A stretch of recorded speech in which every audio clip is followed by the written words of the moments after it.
Timing, pub, marketing, Gaïa. Combinaison génétique d'UNIAC de 1 sur plusieurs milliards. 1978, survie intra-utérin de probabilité de 1%. Donc, il y avait une probabilité de 1% que j'influence le monde extérieur. C'est pour ça que les gens me regardent parfois avec des yeux terrorisés parce qu'ils me prennent pour un extraterrestre. Je suis là, mais je suis pas là, comme le chat de Schrödinger. Ça dépend de l'observation. Déclaration du préambule des droits de l'homme universel. Toujours en 1978. Entre 1978 et 1989, survie probabilité de 25%. 89, probabilité de pathologie psychiatrique de 99% jusqu'en 2005. Voir les épisodes Gaïa précédents pour comprendre pourquoi. 2005, création du projet Gaïa 2012 sans pathologie psychiatrique.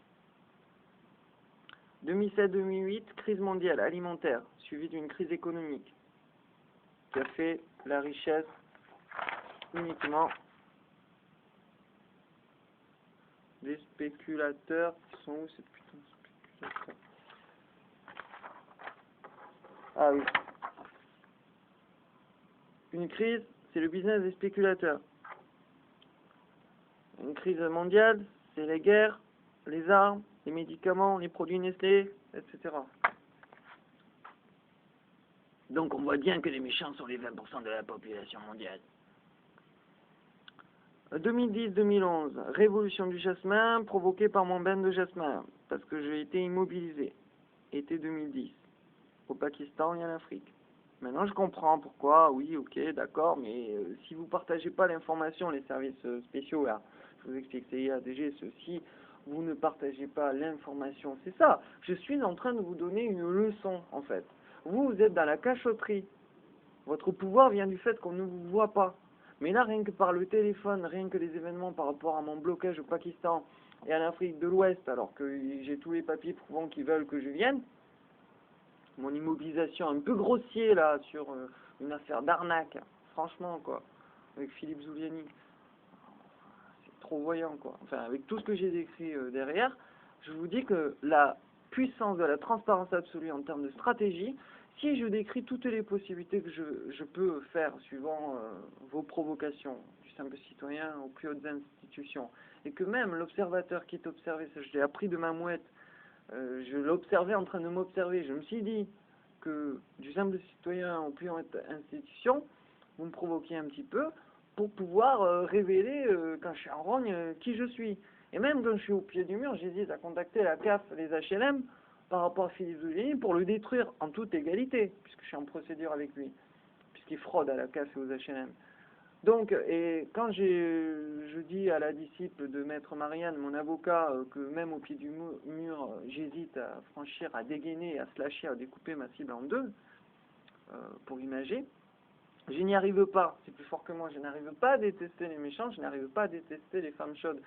Et ça m'énerve, parce qu'il suffirait juste que je déteste vraiment, sincèrement, et pour être beaucoup plus puissant, et là vous appelez ça le côté obscur de la force, mais franchement, par rapport à ce qui se passe dans le monde, franchement, je sens qu'il y a une certaine légitimité à mes penchants, un petit peu de dangerosité criminologique, sans jamais passer la frontière, juste pour donner la légitimité aux révolutionnaires quand je vais faire une grève totale de la faim, parce que c'est le seul moyen d'impacter le cerveau reptilien des 20%, pour qu'ils prennent conscience et pour donner la légitimité d'une révolution carrément planétaire par effet W de l'impact de la crise 2007-2008. Voilà.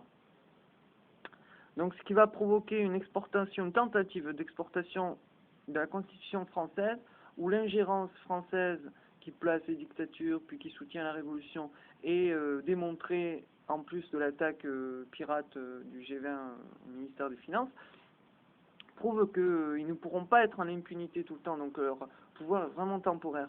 VS versus l'islam et les communistes et tous les pays du Sud. Ça va être les démocraties occidentales blanches VS tous les pays, le reste. Voilà. parce que j'ai donné la légitimité par une grève totale de la faim et qu'il y a eu l'effet W de la crise alimentaire mondiale.